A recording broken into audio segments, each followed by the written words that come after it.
예, 오늘 저희들이 이제 사무엘상 20장 말씀을 나누게 되는데, 우리 이제 17장에 다윗이 이제 골리앗을 죽이게 됩니다.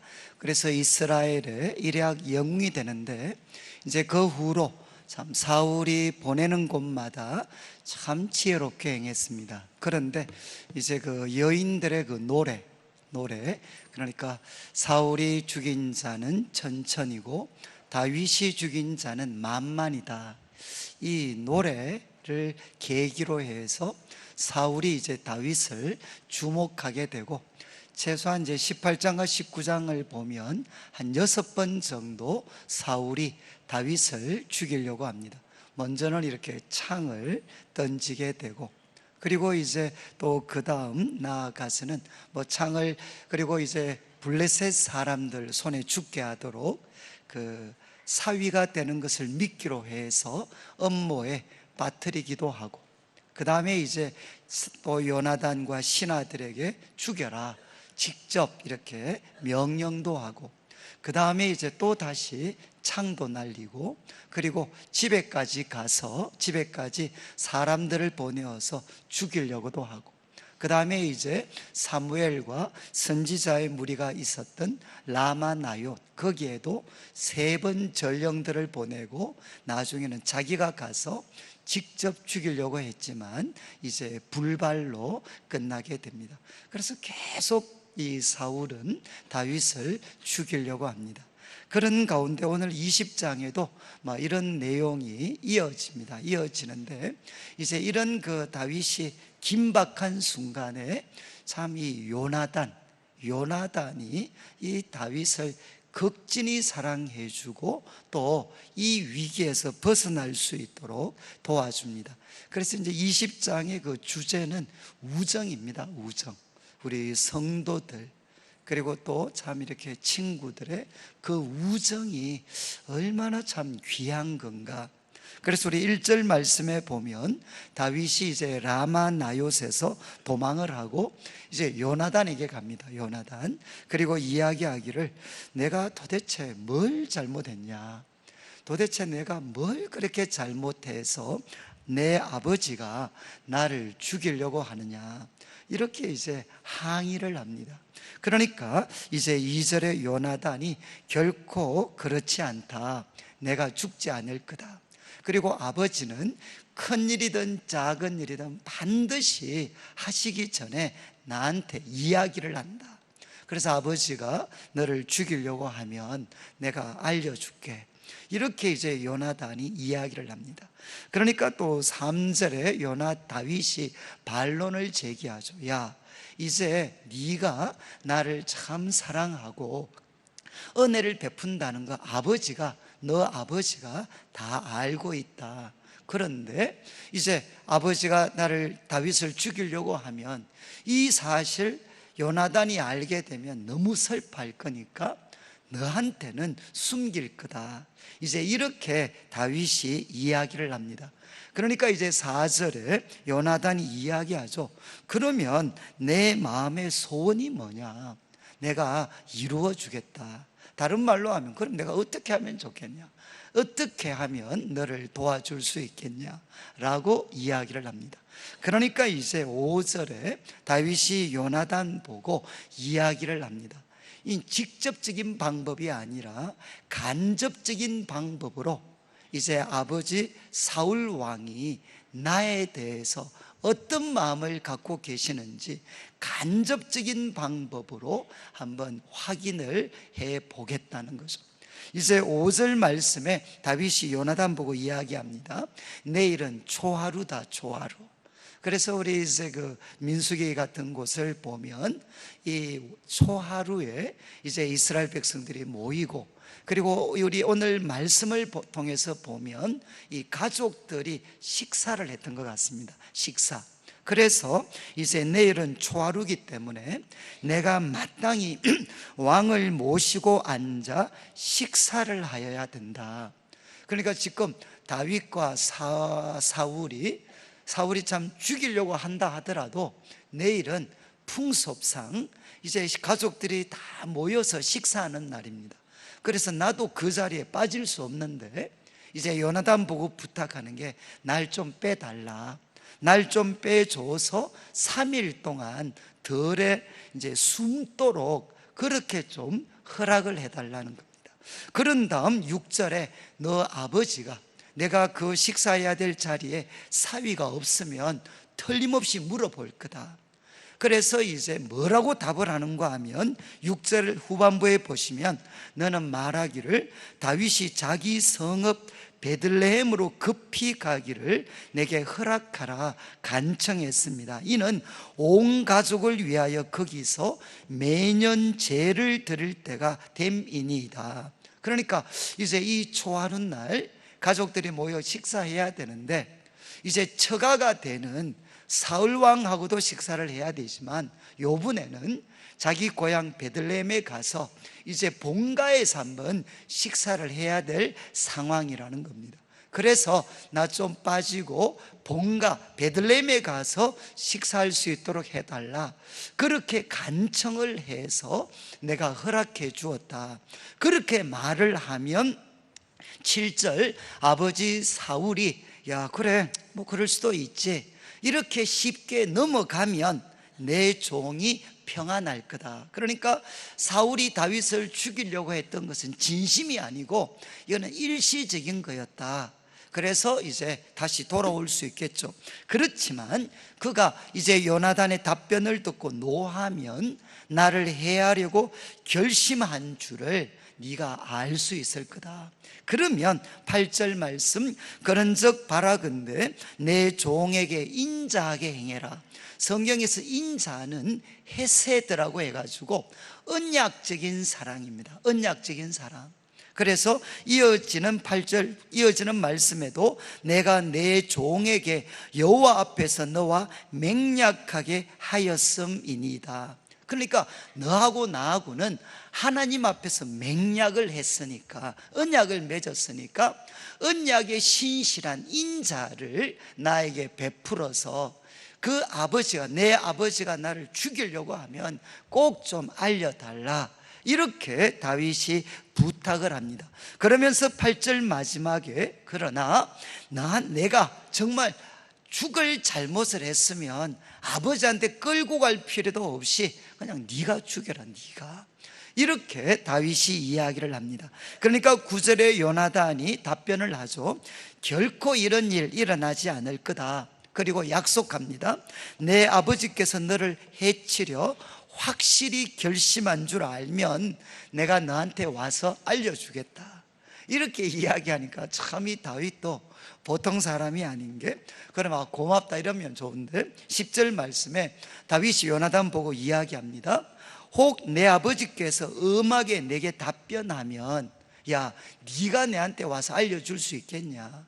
아버지가 지금 다윗을 죽이려고 하는데 그 뜻을 나타냈는데, 그러면 요나단이 다윗에게 가서 몰래 알려줄 수 있도록 사람들이 그래 놔두겠냐. 누군가를 보내서 알려줘야 되는 거 아니냐. 이렇게 다윗이 이야기를 합니다.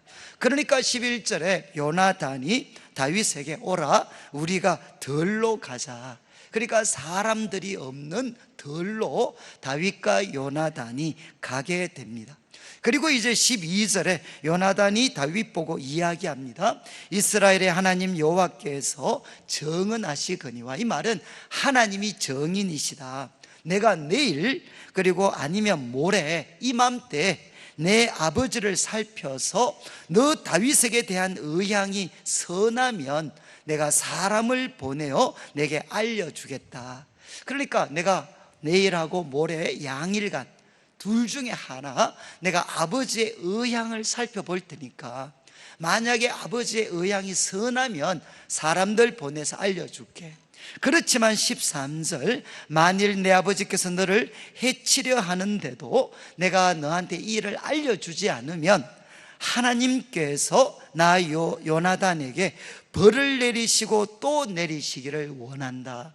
이렇게 맹세를 합니다. 결국 요나단의 답변은 뭐죠? 내가 알려주겠다는 것. 네가 부탁한 것 내가 들어주고 내가 너를 도와주겠다. 이렇게 약속을 합니다. 그런 다음 이제 13절 후반부 보시면, 그러면서 이제 그 여호와께서 내 아버지와 함께 하신 것 같이 너와 함께 하시기를 원한다. 저는 참 이 요나단을 보면 참 이 가슴이 아픈 게, 요나단은 다윗을 생명을 걸고 사랑을 합니다. 그런데 이 요나단은 사울도 아버지로서 극진하게 사랑을 합니다. 그러니까 그 틈바구니에서 참 요나단이 그 고통을 받고 있죠. 지금 이 말씀 보십시오. 여호와께서 내 아버지와 함께 하신 것 같이. 참 이런 아들을 둬야 될 것 같아요. 지금 아버지는 미쳐 있습니다. 지금 사울 왕은 제정신이 아닙니다. 하나님이 부리신 악령에게 고통받고 있는데, 그것 뻔히 알면서도 지금 요나단이 여호와께서 내 아버지와 함께 하신 것 같이. 그러니까 과거에 우리 아버지한테도 하나님이 함께 해주셨다, 그 사실을 이 요나단은 포기하지를 않습니다. 그것처럼 이제 여호와께서 너와도 함께 하시기를 원한다. 그런 다음 이제 14절에 너는 내가 사는 날 동안에 여호와의 인자하심을 내게 베풀어서 나를 죽지 않게 할 뿐 아니라, 15절 여호와께서 너 다윗의 대적들을 지면에서 다 끊어버리신 때에도 너는 내 인자함을 내 집에서 영원히 끊어버리지 마라. 여러분 14, 15절을 보시면 어떻습니까? 지금 다윗이 요나단 보고 부탁하는데, 참 이렇게 엉뚱하게도 요나단은 오히려 자기가 다윗에게 부탁합니다. 뭐라고 부탁하느냐? 너는 내가 너 이번에 도와줄게. 너 내가 사는 날 동안에 여호와의 인자하심을 내게 베풀어 줘야 된다. 그리고 또 여호와께서 너 다윗의 대적들을 지면에서 끊어버리실 때 내 집도 내 가족들도 네가 지켜줘야 된다. 이렇게 요나단이 다윗에게 이야기합니다. 여러분 이 말 들을 때 다윗의 마음이 좀 어떻겠습니까? 야, 무슨 뚱딴지 같은 소리 하냐, 지금은 내가 죽겠는데.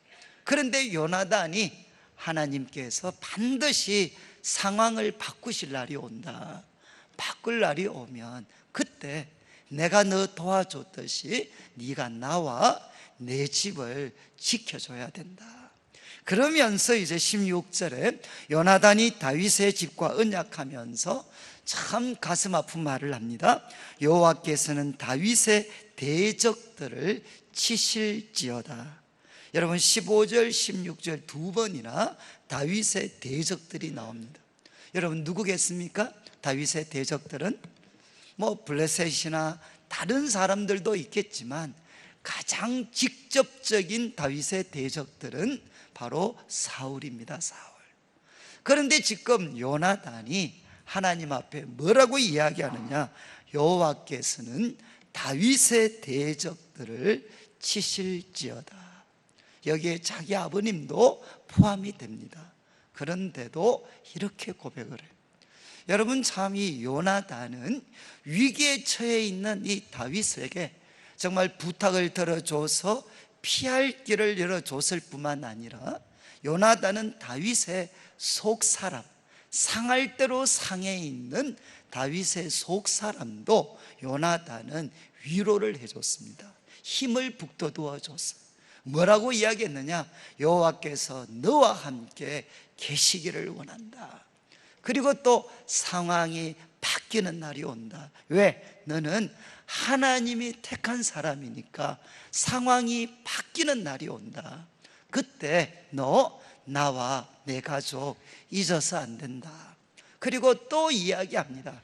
하나님이 너를 지키셔서 다윗의 대적들을 치실 거다.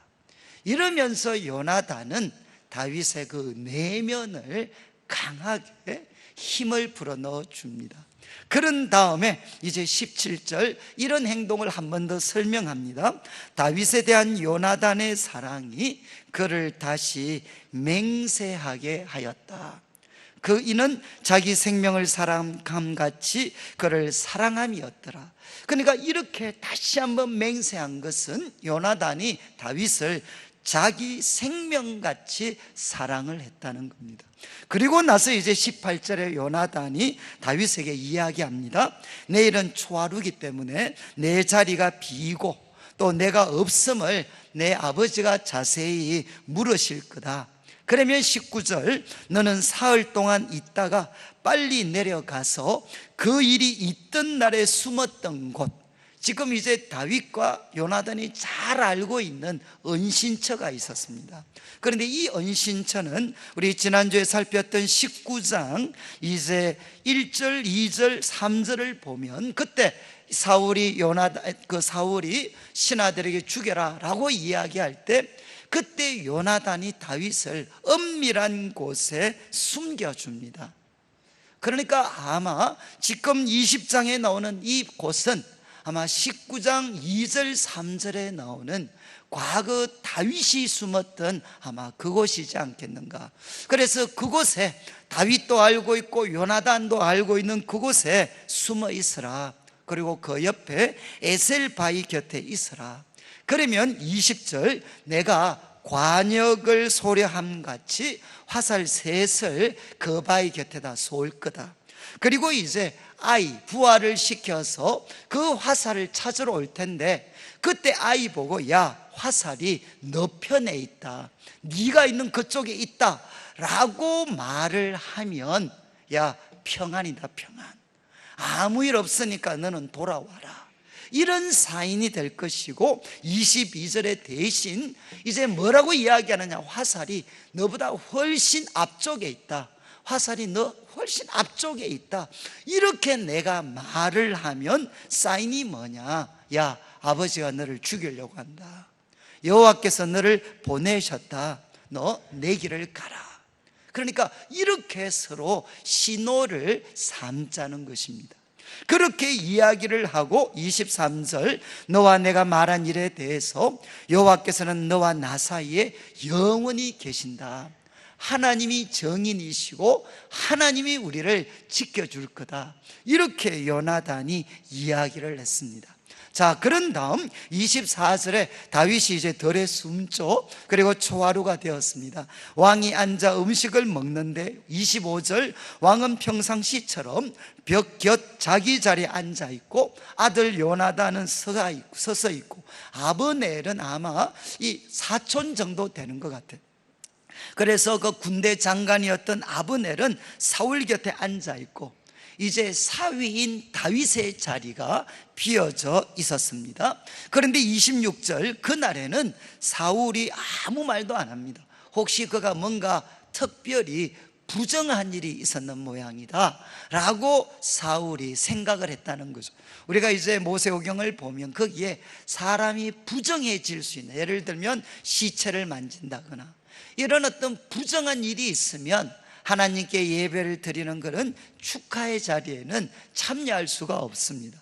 그래서 이제 사울이 아마 좀 다윗에게 뭔가 부정한 일이 있은 모양이다 라고 생각을 했습니다. 그런데 27절 그 다음 날에도 다윗의 자리가 비어 있으니까 이제 요나단한테 묻죠. 이새의 아들이 어디 갔냐, 왜 식사 안 나오냐.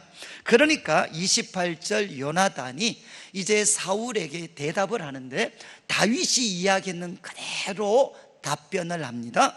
그래서 28절 다윗이 내게 베들레헴으로 가기를 간청하여 원하건대 나에게 가게 해라. 우리 가족이 그 성읍에서 제사할 일이 있어 나의 형이 명령을 했다. 그래서 내가 너한테 사랑을 받거든 가서 좀 형들 좀 보게 해달라. 그렇게 다윗이 부탁을 해서 내가 허락을 했고 그 결과 오늘 식사 자리에 참여 못했습니다 라고 요나단이 대답을 하니까 30절에 사울이 요나단에게 화를 냅니다. 그리고 뭐라고 이야기하느냐, 폐영무도한 계집의 소생아. 그러니까 이 남자들은 열받으면 아들한테만 화내면 되는데 누구한테 화내고 있어요?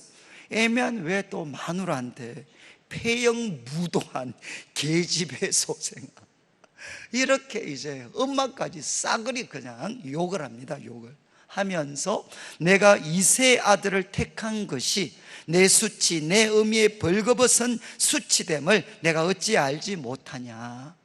그러면서 네가 이세의 아들 다윗을 선택한 게 너의 수치가 될 거다. 그리고 31절 이제 본심을 이야기합니다. 이세의 아들이 땅에 사는 동안에는 너와 내 나라가 든든히 서지 못하리라. 그런즉 이제 사람을 보내어 그를 내게로 끌어오라. 그는 죽어야 할 자니라. 이렇게 대답을 하게 됩니다. 그때 이제 요나단이 아버지 사울한테, 아니 그가 무슨 죽을 일을 했습니까? 뭘 그렇게 잘못했습니까? 라고 하니까 이제 33절에 사울이 요나단에게 단창을 던져서 죽이려고 합니다. 이를 통해 요나단은 그의 아버지가 다윗을 죽이기로 결심한 줄 이제 알게 됩니다. 그래서 34절에 심히 노하여 식탁에서 떠나고 그날 하루 종일 이제 요나단도 아무것도 먹지 않습니다. 왜냐하면 그의 아버지가 다윗을 욕되게 했고 다윗을 위해 슬퍼하였기 때문에 이제 요나단이 그날 하루를 그냥 금식을 합니다. 그런 다음 이제 35절 다음 날이 됐습니다. 다음 날이 되었을 때 요나단이 아침에 작은 아이를 데리고 다윗과 정한 시간에 들러 나갑니다.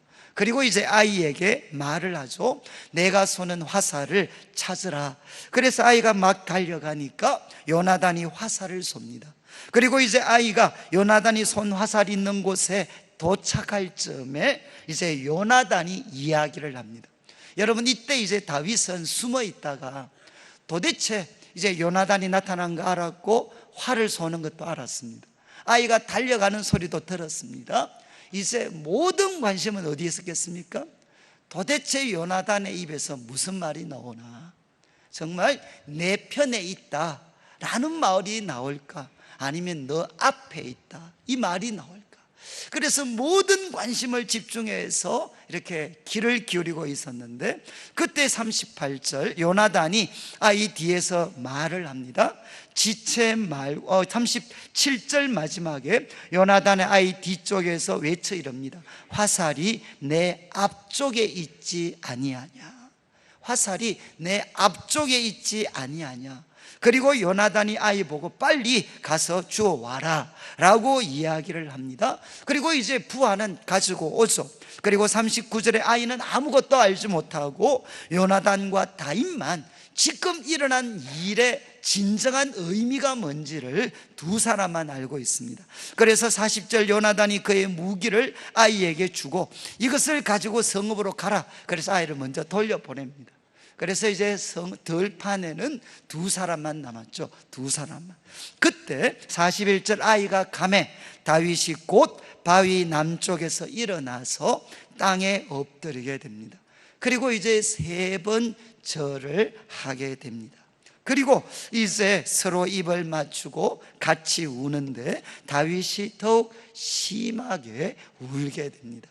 어떻게 보면 성경에서 참 가장 가슴 아픈 이별이죠. 이별. 가장 가슴 아픈 그 말을 듣고 부하가 갔을 때 다윗이 일어나서 거기서 3번 절을 합니다. 그는 진정한 존경, 감사의 마음, 그 다음에 이제 또 이별을 담아서 3번이나 절을 하고, 그리고 둘이가 입을 맞추고 부둥켜 안고 우는데 소위 다윗은 대성통곡을 합니다. 그런 다음에 이제 42절 요나단이 다윗에게 평안히 가라. 우리 두 사람이 여호와의 이름으로 맹세해서 여호와께서 영원히 나와 너 사이 그리고 내 자손과 내 자손 사이에 계시리라. 그러면서 서로가 이별을 하게 됩니다. 이것이 이제 오늘 말씀의 내용입니다. 여러분, 오늘 이 말씀을 보니까 내용은 어렵지 않습니다. 그런데 오늘 말씀에 이제 결국 3명의 인물이 등장을 합니다. 3명의 인물. 첫 번째 이제 사울은 뭐 하고 있습니까? 오늘 말씀 보니까 사울은 뭐 하고 있습니까? 창을 던지고 있어요. 창을. 누구한테 창을 던지고 있죠? 자기가 가장 사랑하는 아들 요나단한테 창을 던지고 있습니다. 혹시 지난 한 주간 애들한테 밥그릇 던지거나 혹시 또 뭐 걸레 던지거나 또 뭐 던지신 분들 없으신지 모르겠어요. 지금 이제 사울이 창을 던지고 있어요. 이유가 뭐죠? 이유가 뭡니까? 바로 이제 비교식에서 나온 시기와 질투입니다. 시기와 질투심이 그 대상이었던 다윗을 향해 창을 던지다가 이제는 그것의 부당함을 지적하는 요나단에게 창을 던지게 됩니다. 그래서 사울은 이 비교식 시기와 질투에 지배돼 가지고 다윗도 죽이려고 하고 자기 아들도 죽이려고 하고, 이후 이 사울의 삶은 어디에 다 들여지느냐? 하나님이 세운 사람 다윗을 죽이는데 그의 남은 모든 평생을 이제 드리게 됩니다. 그 과정에서 자기도 죽고 가족들도 죽고 그리고 백성들도 극심한 고통을 당하게 됩니다. 여러분, 이것에 대한 근원적인 뿌리는 어디에 있습니까? 결국 사울이 왕이 되고 나서 하나님으로부터, 잘 들으십시오, 하나님으로부터 독립선언을 하게 됩니다. 더 이상 하나님을 섬기는 사람으로 사는 것을 거부하고 하나님이 나를 섬겨야 됩니다. 그리고 나 가만히 두십시오. 나 혼자 힘으로 잘할 수 있습니다. 사울은 하나님으로부터 독립선언을 합니다. 여러분, 지금 저희들이 이렇게 사무엘상 같은 말씀을 쭉 살펴보면 여러분 아마 지금도 그런 분들이 계실지 모르겠어요. 이제 소위 세상 사람들이 볼 때 부족한 게 없습니다. 그렇기 때문에 참 이렇게 이런 기회를 하나님 더 잘 섬기기보다는 이제 하나님으로부터 독립선언하는 거죠. 하나님, 이 정도 해 주셨으면 됐습니다. 이제 서로 쿨하게 독립해서 지냅시다. 나도 주일날 뭐 교회 와서 예배 드리고 헌금 적당히 해드리겠지만 너무 세부적으로 저한테 간섭하지 마십시오. 그러면서 하나님을 적당히 섬기는 많은 분들이 있습니다. 그런데 여러분, 반드시 그런 건 아니지만 그분의 삶이 어떻게 될 수 있느냐? 사울처럼 끝날 수 있습니다. 여러분, 왕의 자리에 있을 때 모든 거 할 수 있잖아요. 누가 왕을 건드려요? 그런데 그가 하나님을 멀리하게 되면 끝이 사울처럼 될 수가 있다는 것입니다. 저는 제가 목사로서 우리 성도님들에 대해서 꼭 하고 싶은 게 뭔가 하면, 여러분, 형통할 때 하나님을 의도적으로 더 가까이 하셔야 됩니다. 여러분, 이것은 굉장히 중요합니다. 여러분, 형통하실 때, 하는 일이 너무 잘 될 때, 우리 자녀들이 너무 잘 풀릴 때, 그리고 내가 하는 모든 일이 너무 잘 될 때, 그때 의지적으로라도 하나님을 가까이 하셔야 됩니다. 그게 여러분의 삶이 소위 롱런할 수 있는 가장 좋은 길입니다. 그리고 또 하나, 우리가 다윗을 보면 뭘 알 수 있죠? 다윗은 잘못한 게 하나도 없습니다. 하나님께 기름 부음 받고, 그리고 또 골리앗 죽이고, 보내는 곳곳마다 아무리 부당하게 좌천이 된다 하더라도 거기에서 하나님이 주신 죄로 최선을 다했습니다. 그런데 돌아온 것은 뭡니까? 다윗의 표현대로 하면 나와 죽음 사이는 한 걸음뿐이다. 그러니까 수도 없이 많은 죽음의 위협들을 다윗은 당하게 됩니다. 여러분, 이제 뭘 보시나요? 다윗을 보니까 뭘 느끼실 수 있습니까? 아무리 하나님 앞에 바로 살아도 우리에게 애매한 고난이 찾아올 수 있습니다. 저는 이제 우리 성도님들한테 제일 많이 듣는 이야기가 이겁니다. 어려운 가운데 때로는 그게 질병이든 자녀들이든 경제적인 문제든, 그러면 마지막 저한테 이제 던지는 질문은, 목사님, 내가 뭐 잘못했다고, 내가 뭘 그래 잘못했다고 나한테는 이렇게 고생을 많이 주십니까? 여러분, 그러면 이제 제가 이 말씀, 여러분, 다윗은 아무 잘못한 것 없어도 참 고생을 많이 했습니다. 저는 그게 뭐 하나님이 우리를 연단시키는 거다, 그렇게 저는 뭐 그냥 너무 빨리 이야기하고 싶지 않아요. 그런데 여러분, 그 현실입니다. 성경을 보면 하나님 뜻대로, 정말 잘못한 것 없이 하나님의 뜻대로 하나님의 백성들 위해 바르게 살았지만, 여러분, 끝없는 죽음의 위협과 고통 가운데 처했던 성도들이 너무너무 많습니다. 그냥 일어날 수 있습니다. 그냥 받아들이시면 돼요. 그런데 중요한 것은 이제 오늘 말씀의 주인공은 요나단입니다. 요나단. 여러분, 어떻게 요나단은 이렇게 다윗을 품어줄 수가 있었겠습니까? 다윗, 때로는 참 아버지 그 창 던지는 것까지 각오하고 다윗을 지켜주고, 아버지가 싫어할 것 알면서도 그에게 후원자가 되어주고, 마침내는 어떻게 하죠? 그에게 이야기합니다. 여호와께서 너 다윗의 대적을 치실지어다, 이렇게 이야기하고, 그리고 또 계속해서 이야기합니다. 하나님이 너와 함께 하신다. 그리고 반드시 상황이 바뀌는 날이 온다. 그때 너 은혜를 잊어서 안 된다. 그러면서 요나단은 피할 길도 주고 다윗의 내면도 붙잡아줘요. 여러분, 지금 이제 저는 오늘 이 말씀 보면서 제일 가슴이 찡했던 게 바로 참 이 요나단과 다윗이 서로 헤어질 때 부둥켜 안고 우는 장면입니다. 여러분, 그때 정말 요나단이 다윗을 위해 어떤 마음을 가졌겠습니까? 하나님, 얘가 갑니다. 이제 헤어지고 나면 뭐 한마디로 죽을 고생합니다. 죽을 고생. 하나님, 지켜주셔야 됩니다. 그리고 하나님이 택한 사람 아닙니까? 하나님, 도와주십시오. 그리고 여러분, 그 부둥켜 안으면서 울면서 다윗에게는 어떤 마음이 있었겠습니까? 여러분, 다윗도 그만두고 싶겠죠. 정말 고생하면 소위 말해서 패를 던지고 싶어요. 포기하고 싶어요. 포기하고 싶어요. 나도 이제 끝내고 싶어요. 끝내고 싶고, 그리고 나아가서 아니면 복수의 칼을 갈고 싶어요. 내가 이왕 죽는 거 그냥 안 죽는다. 내가 복수의 칼을 갈 수도 있습니다. 그런데 서로가 부둥켜 안고 우는 가운데 다윗에게 뭐가 사라지느냐? 포기하지 않습니다. 복수의 칼날도 내려놓습니다.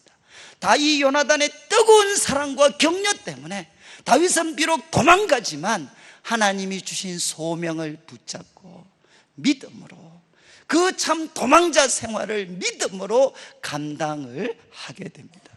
여러분, 아마 이제 자막이 하나 나올 텐데, 사무엘상 23장 16절 17절 말씀, 이거는 이제 요나단과 다윗이 마지막으로 만나는 장면입니다. 마지막, 지금 사울은 다윗을 죽이려고 막 혈안이 돼 있는데 그 와중에 다윗이, 요나단이 혈혈단신으로 다윗을 찾아옵니다.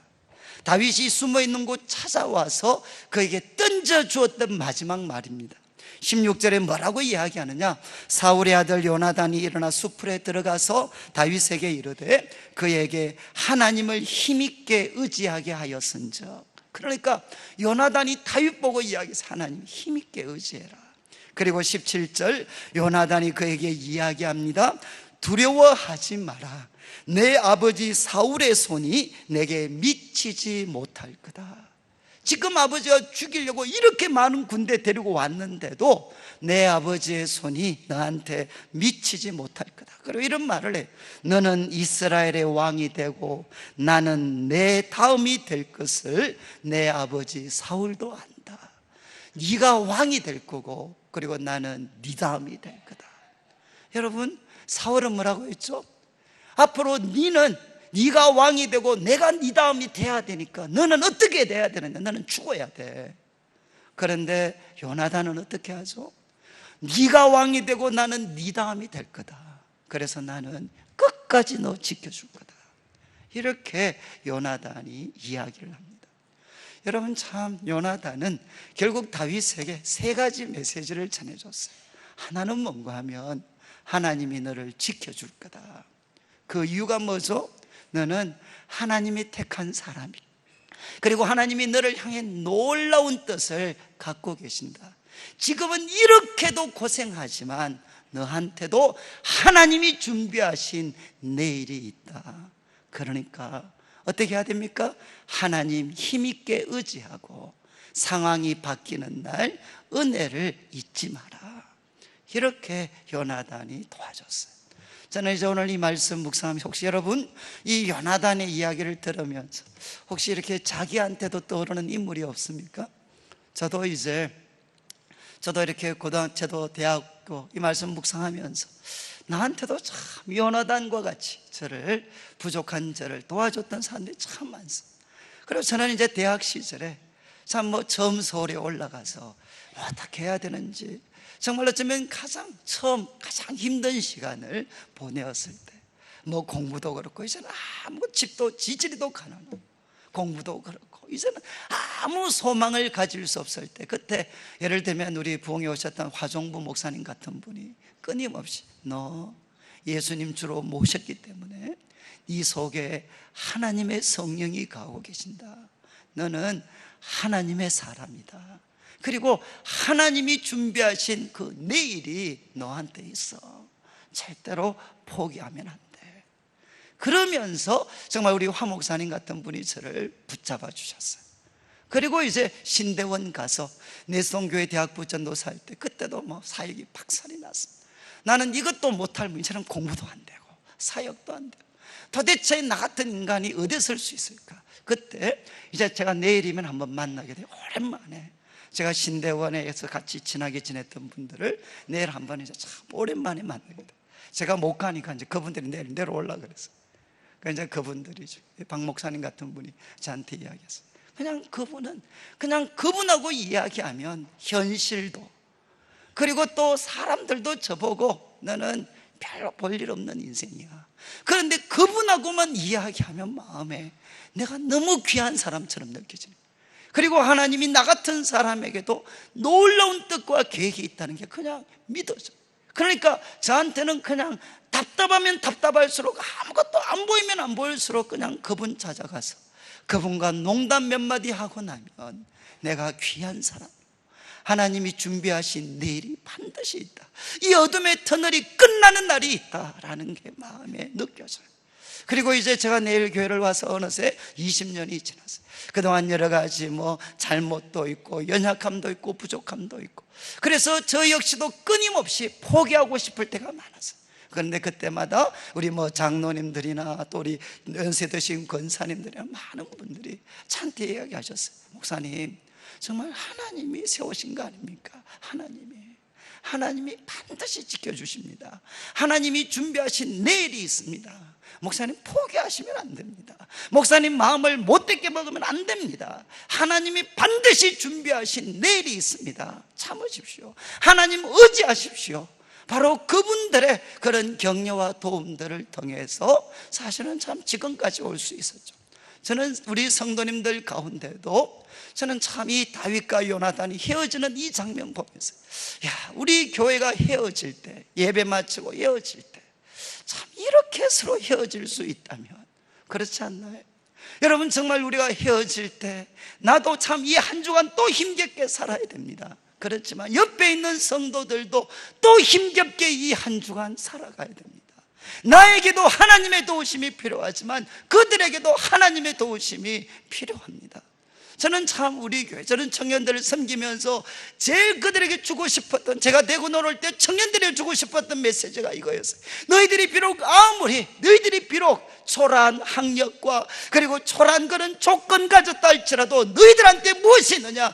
하나님이 준비하신 미래가 있다. 우리 과거가 아무리 얼룩져도 예수님의 피는 씻을 수가 있고 우리들의 상황이 아무리 절망적이라 할지라도 예수 그리스도의 부활의 능력은 우리를 살리실 수가 있다. 예수님 안에, 하나님 안에 우리들에게는 복된 내일이 있어. 그러니까 하나님 굳게 의지하고 절대로 포기해서 안 돼. 사랑하는 성도님들, 저는 교회가 오늘날에도 성도들에게 줄 수 있는 메시지는 바로 이것입니다. 예수 그리스도의 이름으로 여러분들에게도 내일이 있습니다. 저도 과거에 내일교회 왔을 때 한 2년 지났을 때인가요? 그때 제 집이 최종 부도를 냈어요. 최종 부도. 그래서 제가 그때 부목사니까 이곳이 아니죠, 광장이었죠. 이곳이거든요. 이곳에서 제가 저기서 인사를 드리고 있었어요. 그런데 이제 집이 부도가 나서 아버님 어머님 다 피하시고 그리고 또 이제 채권자들은 막 몰려오는데 제가 저기서 인사를 드렸어요. 인사를 드리면서 여러분, 다 성도들은 웃고 있지만, 그러나 저는 또 내 이 주일이 끝나고 나면 이 한 주간 어떤 일이 펼쳐질 건가. 여러분, 저는 그때 아마 여기에도 그런 분들이 계실 것 같아요. 모든 사람들 웃고 있지만 이 속에서 이날 이 장소 떠나고 나면 어떤 일이 내 삶 속에 펼쳐질는지 아무도 모르는, 정말 다음 주에 이곳에 올지 정말 이렇게 마음에 확신할 수 없는 고통 가운데 있는 성도들이 너무너무 많습니다. 저는 교회가 좀 있으면 우리가 파송의 노래라는 찬양을 부를 겁니다. 참 옛날에는 우리 청년들 보내면서 저는 참 이 요나단 다윗이 헤어지는 거 보면서 제가 보냈던 우리 청년들 얼굴에 생각이 막 났어요. 정말 주님의 이름으로 선교사로 보내기도 하고 목사로 보내기도 하고 험한 곳에 보냈던 애들 얼굴에 생각이 많이 났어요. 정말 그들 정말 믿음으로 우리가 험한 곳 다 보내놓고 지금 나 혼자 이게 뭐하는 짓인가, 뭐하는 짓. 과거에 우리 성도들은 서로를 보내주면서 정말 너희 가는 길에 주님의 평강이 있어야 된다, 주님의 축복이 있어야 된다, 주님이 지켜주셔야 된다. 왜? 정말 내일 일을 알 수 없는 그런 상황에 던져진 사람들이 너무너무 많았어요. 그런데 우리는 더 이상 그런 하나님의 도우심이 필요 없어요. 그냥 내 혼자 힘으로도 나는 아무 부족한 것 없이 잘 살아갈 수 있어요. 이게 무슨 그리스도인입니까? 사랑하는 성도님들, 저는 다시 한번 우리 교회 가운데 거룩한 우정이 회복이 되면 좋겠어요.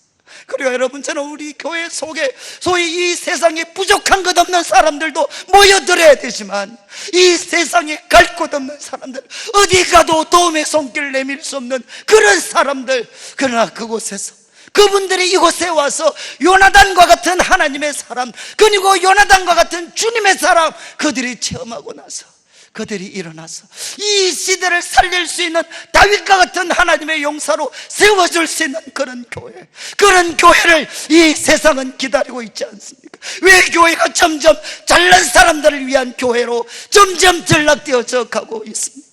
이 세상에 버려진 사람들, 실패한 사람들, 쓰레기와 같은 인생을 살고 있는 사람들, 그들은 더 이상 교회를 찾아오지 않습니다. 교회를 향해 아무것도 기대하지 않습니다. 교회를 오면 오히려 그들은 더 비참해지고 초라해질 수밖에 없어요. 사랑하는 성도님들, 저는 우리 교회가 다시 한번 정말 요나단과 다윗이 보여주었던 그 거룩한 우정, 그 거룩한 우정이 우리 가운데 참 회복이 되어져서 우리 성도들 한 분 한 분이 이 세상에서 어떤 고통을 받더라도 예수 그리스도의 이름으로 일어나고 하나님이 주신 소명을 향해 믿음으로 나아갈 수 있는 그런 교회가 되시기를 주님의 이름으로 축복합니다.